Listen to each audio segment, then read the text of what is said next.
Integrantes do governo federal ainda não aceitaram a derrota em relação àquela ampliação da fiscalização do Pix e partiram para cima da oposição. Segundo eles, não pode existir medo em enfrentar supostas mentiras de alegados golpistas disfarçados de políticos. Durante uma cerimônia no Palácio do Planalto, o chefe do executivo afirmou que o sistema democrático estaria em perigo em todo o mundo e que o Brasil corre o risco de voltar ao suposto fascismo, nazismo, violência e desrespeito aos direitos humanos. De acordo com uma reportagem do jornal Folha de São Paulo, o governo ficou insatisfeito com a gestão da crise que levou à revogação da norma, reconhecendo terem sofrido uma derrota significativa para a oposição. Começar essa com o Cristiano Beraldo, governo criticando a oposição, inclusive o chefe do executivo chegou a falar que seriam golpistas disfarçados de políticos.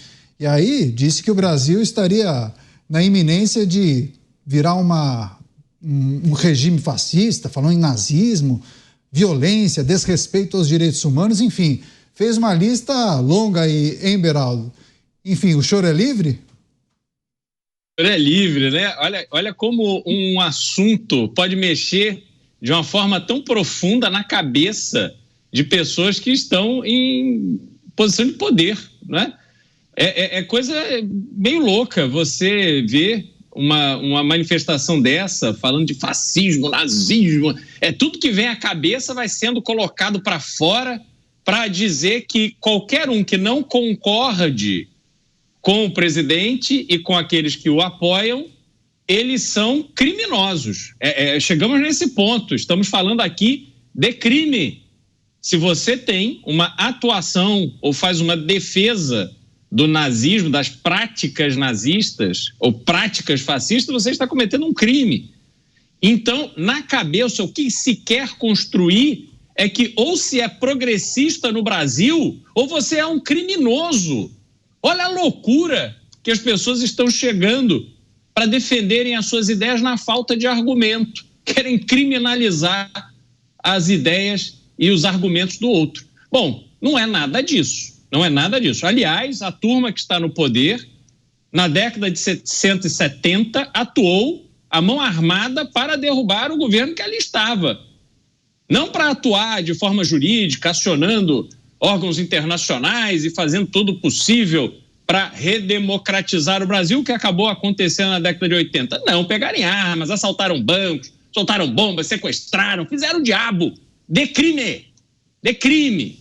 E agora vem querer espalhar aí essa conversa fiada que a gente vai ouvindo, achando graça, mas isso assusta, porque eles estão agindo e usando o poder que possuem hoje para costurar na sociedade brasileira esta compreensão. Esta compreensão é completamente equivocada e ela é inaceitável dentro de um país democrático.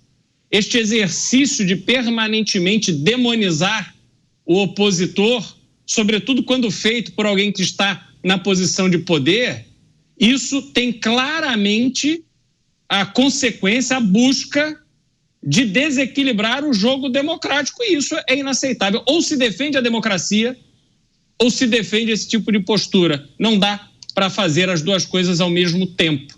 E essa história do Pix foi um tapa na cara dos progressistas do governo, assim, de palma aberta, aquele bem instalado, para que eles talvez assim compreendam como eles estão atrasados nesse jogo e como eles estão completamente desconectados dos anseios e das necessidades do povo brasileiro.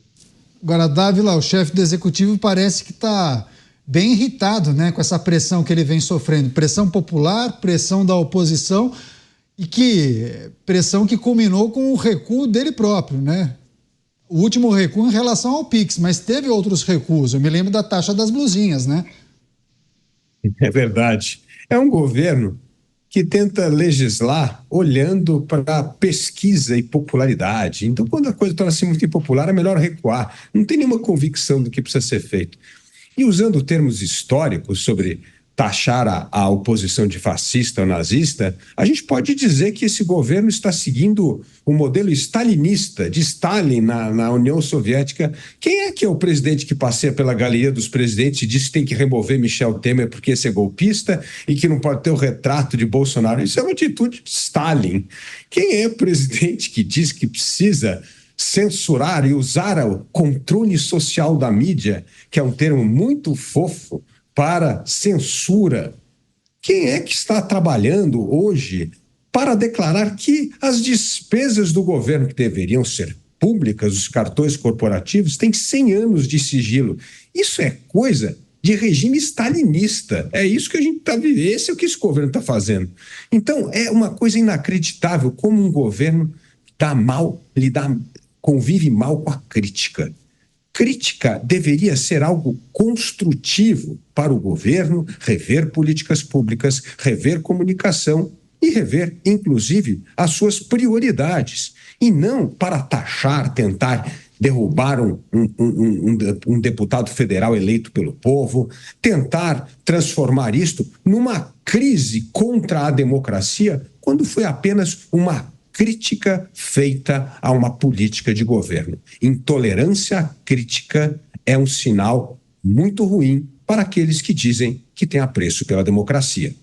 Pois é, em meio àquelas críticas que foram feitas por muitos parlamentares, mas principalmente por Nicolas Ferreira em relação ao monitoramento do PIX, depois da suspensão da medida, o presidente da República fala que seriam golpistas travestidos de políticos e agora, Koba, ele fala em enfrentar com força as fake news, que é preciso se movimentar para combater esse mal para o país.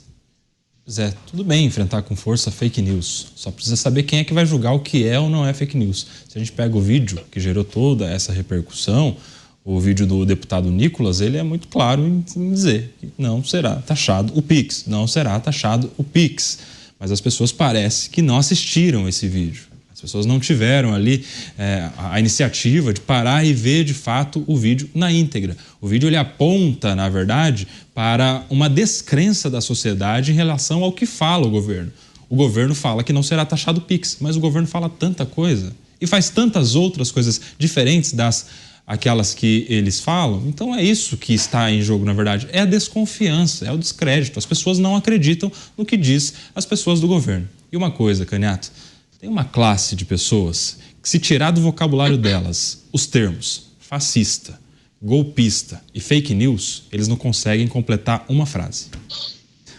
É verdade, é bem interessante essa análise do Koba, porque a gente tem visto isso de forma reiterada. Parece um copia e cola, né, Beraldo? A adoção de uma estratégia de comunicação que, digamos, não tem muita opção de você colocar um texto diferente, então vai todo mundo na mesma onda daquele do líder, né? Do líder do grupo. Então, vamos nessa. Agora, a gente precisa também refletir sobre a maneira como a oposição tem trabalhado a comunicação, muito bem feita. Inclusive, os nossos comentaristas, vocês disseram ao longo da programação, nos últimos dias, como aquele vídeo relativamente simples, bem feito, com uma linguagem direta, acabou impactando e tendo um resultado fora do comum quando a gente observa a repercussão e também as visualizações. E aí, na esteira desse vídeo, o governo federal tentou fazer um vídeo resposta, né?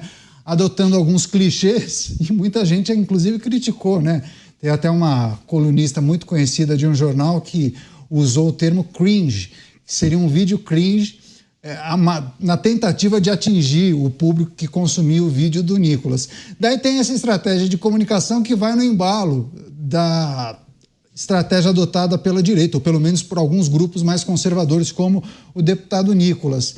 Como é que fica essa guerra de comunicação, hein, Beraldo? Um tentando copiar o outro, um larga na frente, e aí vem a situação tentando adotar algumas estratégias, mas que no final das contas não deram certo, né? Olha, é aquele vídeo do Banco Central do Brasil, é uma das coisas mais ridículas já feitas com dinheiro público na história do Brasil. Por que ele é ridículo? Primeiro, porque ele consolida essa incapacidade do governo de entender como se comunicar com a população brasileira hoje. E aí a gente não está falando só da nova geração, os jovens que já cresceram com celular na mão, com iPad e nesse mundo 100% digital. Não. Hoje, mesmo os idosos têm no seu celular uma forma de interação social muito intensa. Eles compartilham conteúdos, eles manifestam as suas opiniões e por aí vai, através do celular. Então, há uma digitalização geral, inclusive dos eleitores do partido do presidente da República e dos políticos progressistas.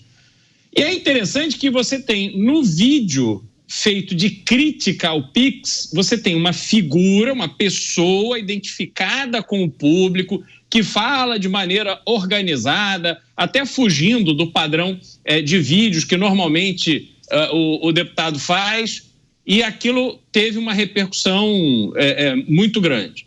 Quando o governo responde, ele não tem essa figura. Não é um deputado, não é uma figura pública identificada. Não, eles pegam uma paródia de uma música e colocam ali com umas interações manjadíssimas de internet e tal, não sei o quê, achando que com uma linguagem abobada, porque foi isso. Quer dizer, o Banco Central do Brasil, uma instituição que não só ela deve ser respeitada, mas ela precisa ser respeitada não só nacionalmente, mas internacionalmente. Ela trabalha com a credibilidade. Qualquer banco, inclusive bancos centrais, trabalham com credibilidade. E aí o Banco Central brasileiro se propõe a fazer um material daquele que não tem nada a ver com o seu propósito. Se tivesse sido o Ministério da Fazenda, se tivesse sido a Receita Federal, mas o Banco Central do Brasil, então já mostra na largada, com a mudança de presidente, a disposição que existe para que o Banco Central do Brasil, apesar de supostamente independente, atue como um apêndice político do governo. Então, eles demonstram esse completo desconhecimento da dinâmica de comunicação atual e como eles estão distantes dos eleitores. Aí você fica nessa dinâmica. Ou você compra voto com favor, com dinheiro público que vai para o bolso do eleitor e mantém um status quo completamente improdutivo para o Brasil, ou você não consegue convencer os eleitores a votarem em você. Olha que dilema que vive o atual governo. Pois é, quem não assistiu ao vídeo, é um vídeo que se utiliza de uma voz muito conhecida de inteligência artificial. É aquele narrador que faz os vídeos das gororobas indianas, né? Aqueles vídeos de comidas indianas. E aí eles adotam um clichê, muitas coisas curiosas, mas que, como bem disse o Beraldo, já são bem manjadas na internet, né? Um rosto de um cachorro que parece reprovar alguma coisa, faz uma paródia BC com Balneário Camboriú, enfim, tem uma série de piadinhas ali no meio do vídeo, mas é uma estratégia que não deu certo após o sucesso fora do comum do vídeo do Nicolas. A gente debateu amplamente esse vídeo, talvez o Dávila queira pontuar alguma coisa em relação à estratégia que foi utilizada, muito bem aceita pela população, e aí também a resposta do Banco Central, Dávila. Foi bem aceita, mais de 200 milhões de visualizações. É óbvio que foi muito bem aceita. E foi muito bem aceito por duas coisas. Uma, pelo qual o Kobayashi bem mencionou. O vídeo só foi bem aceito porque as pessoas temiam, sim, que o governo taxaria o Pix. É por isso que o deputado foi muito feliz em reiterar que não havia taxação, mas explicando como isso é mais uma forma do segundo problema que já nós discutimos hoje aqui, a centralização, a bisbilhotice do governo interferindo na liberdade do cidadão. São essas duas coisas que pegaram, bisbilhotice e possível taxação. Foram essas duas coisas que deixaram as pessoas apavoradas. Por quê? Porque o governo vem fazendo reiteradamente essas duas coisas, centralizando e aumentando o imposto. É isso que eles fazem. Só tem dois programas desse governo: bisbilhotar, centralizar e aumentar imposto. É só isso que tem. Então, é óbvio que isso tem a ver com a percepção que as pessoas têm desse governo. Segunda coisa, explicava às pessoas como que esse bisbilhotice pode afetar principalmente a vida da economia informal. E o brasileiro tem mais gente na informalidade na economia do que na formalidade do trabalho.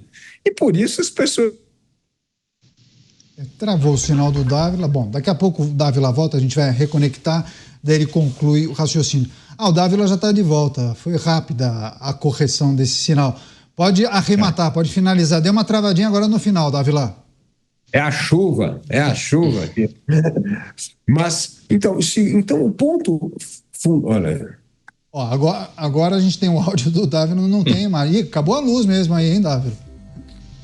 O negócio tá feio aqui. Mas então, só para concluir, é isso. O governo deveria aprender por que este vídeo viralizou e não buscar o parlamento para tentar abrir uma sindicância contra o deputado. Isso é um absurdo total. Assim, você não aprendeu com o erro de comunicação. É muito melhor aprender com o Nicolas Ferreira porque ele acertou do que tentar descobrir alguma desculpa para infernizar a vida de um deputado que foi o mais bem eleito do Congresso Nacional. Apagaram a luz, mas nós escutamos tudo, viu, Dávila? Agora sim, já voltou a luz aí na casa do Dávila. Agora, Koba, é importante a gente destacar, claro, a partir daí a gente pôde acompanhar, pelo menos as informações de bastidores, indicam que o novo chefe da SECOM teria, inclusive, dado a sugestão de reverter essa medida em função, claro, dessa desconfiança por parte da população, em decorrência do vídeo do Nicolas ou não.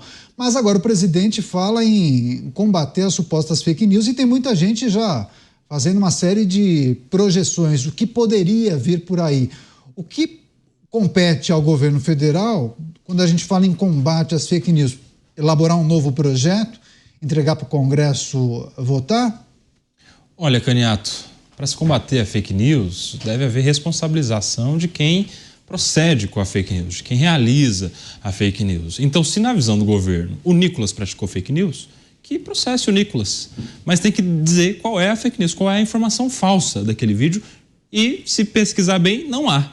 Essa é a questão. O papel aceita tudo. A gente está vendo já, não só por parte de pessoas do governo, mas por parlamentares de oposição, aliás, de situação, que são oposição ao Nicolas, por algumas entidades, essa tentativa de se colar no Nicolas o selo de propagador de fake news, o que também não vai colar. Não está colando porque basta ver o vídeo para entender que ali há simplesmente uma reiteração por algumas vezes de que o Pix não seria taxado e, portanto, não há ali nenhuma desinformação.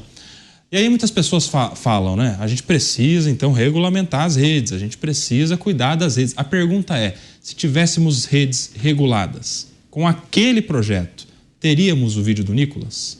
Será que teríamos?